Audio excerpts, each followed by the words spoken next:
తెనాలిలో స్వర్ణకార కుటుంబానికి చెందిన గీతాంజలి దేవి మరణంపై తూర్పుగోదావరి జిల్లా రాజమండ్రి స్వర్ణకార సంఘాలు ఆవేదన వ్యక్తం చేశాయి. ట్రోల్స్ చేసి ఆమె మరణానికి కారణమైన వారిపైన కఠిన చర్యలు తీసుకోవాలి అని డిమాండ్ చేశాయి. ఈ మేరకు బుధవారం ఉదయం స్థానిక కేవీఆర్ స్వామి రోడ్ నుంచి వన్ టౌన్ పోలీస్ స్టేషన్ వరకు నిరసన ప్రదర్శన నిర్వహించి సిఐకి వినతి పత్రం సమర్పించారు. స్వర్ణకార సంఘం జిల్లా గుంటముక్కల రాజు, నగర అధ్యక్షుడు జి శ్యామ్, సంఘ రాష్ట్ర నాయకులు అనుపోజు వెంకటరమణ, ముక్కామల మణిబాబు, పొలమూరి సతీష్, గుడివాడ కామేశ్వరరావు, వీర్ని భద్రరావు, దేవాదుల కృష్ణ, దార్ల బాలమురళీకృష్ణ గీతాంజలి చేసిన పాపమా అని ప్రశ్నించారు. సొంత ఇంటి కళ నెరవేరినందుకు ఆమె సంతోషంగా మాట్లాడడం తప్పైందా అని ఆవేదన వ్యక్తం చేశారు. సీఎం జగన్ చేసిన పాలన చేస్తున్నారని, దానివల్ల ఎంతో మంది లబ్ధి పొందుతున్నారని వాపోయారు. ఈ మేరకు షాపులు మూసి నిరసన కార్యక్రమాన్ని చేపట్టామని రాజు తెలిపారు.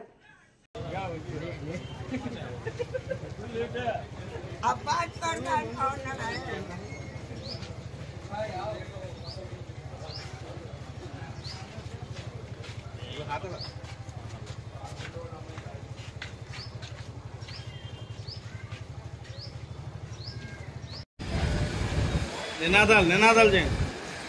అమరే అమరే అమరే అమరే అమరే అమరే అమరే అమరే అమరే అమరే.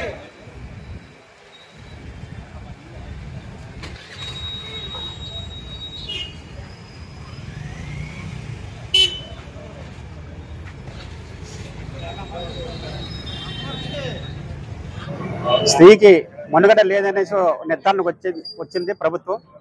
అయితే ఈ యొక్క ఏ ప్రభుత్వం అయినా సరే మనకి ఈ ప్రభుత్వం ఎలా చేశారో అలా చేశారనేసి ఒక మంచి విషయాలు చెప్పుకోవడం కోసం అనేసి ఎవరన్నా చెప్పుకుంటాం. కానీ ఏంటంటే ఈ గొల్తి గీతాంజలి అన్న అమ్మాయి మరి ఈ రోజు నాకు జగన్మోహన్ రెడ్డి గారు ఇల్లు ఇచ్చారు, మా పిల్లలకు అమ్మఒడి ఇచ్చారు, మా అత్తగారికి మామగారికి కూడా పింఛను వస్తుందనేసి ఆ అమ్మాయి చెప్పడంలో ఏం తప్పు లేదు. కాబట్టి ఆ అమ్మాయికి సరైన న్యాయం చేస్తారని నేను మరీ కోరుకుంటున్నాను. ఈ కార్యక్రమాన్ని చేయవలసిన ముఖ్య కారణం ఏంటంటే మొన్న జనాల్లో చనిపోయినటువంటి గొల్తి గీతాంజలి అనే స్వర్ణకారుల కుటుంబం నుంచి చనిపోయిన అమ్మాయి కోసం ఈ సమావేశం ఏర్పాటు చేయడం జరిగింది. ఈ బంద్ కారణం ఏంటంటే సోషల్ మీడియాలో ట్రోల్ చేసి అమ్మాయిని అన్యాయంగా చంపేశారు. ఎందుకంటే అమ్మాయి చేసిన తప్పు ఏంటి, అమ్మాయి ఏం మాట్లాడింది, ఎందుకు మాట్లాడింది, ఎవరి కోసం మాట్లాడింది అనేది కూడా, దేనికి కోసం మాట్లాడింది అమ్మాయికి మేలు జరిగింది. దేనివల్ల మేలు జరిగింది? గౌరవ ముఖ్యమంత్రి వర్యులు జగన్మోహన్ రెడ్డి గారు ఇచ్చిన ఇల్లు గురించి కానీ, అదేవిధంగా మన ముఖ్యమంత్రి వర్యులు ఇచ్చిన పథకాల కోసం ఆ అమ్మాయికి చిరకాల కోరిక అనేటువంటి ఇల్లు వచ్చింది. ఆ వచ్చిన ఆనందంలో నాకు ఇల్లు వచ్చింది అని చెప్పిన పాపానికి అమ్మాయిని ట్రోల్ చేసి అసభ్యకరంగా మెసేజ్లు పెట్టి ఇద్దరు ఇబ్బందులు పెట్టి నాశనం చేశారు అమ్మాయిని. ఇప్పుడు ఆ కుటుంబాన్ని కూడా రోడ్డు మీద ఓడిపోయింది. అమ్మాయికి న్యాయం జరగాలంటే అమ్మాయిని ట్రోల్ చేసిన వాళ్ళందరూ కూడా శిక్షించబడాలి. ఎందుకంటే అమ్మాయి ఏం చెప్పింది? జగనన్న ఇచ్చిన ఇల్లు కోసం చెప్పింది. అమ్మఒడి వేసాడు, అమ్మఒడిలో నేను మా పిల్లల్ని చదివించుకుంటున్నాను, నా కుటుంబాన్ని బాగా చూసుకున్నాను, వాళ్ళ అత్తగారి చేయూత వచ్చిందని చెప్పింది, తర్వాత వాళ్ళ మామగారికి పెన్షన్ వచ్చిందని చెప్పింది. ఇవన్నీ కూడా గౌరవ ముఖ్యమంత్రి వర్యులు వైఎస్ జగన్మోహన్ రెడ్డి గారు ఇచ్చారు.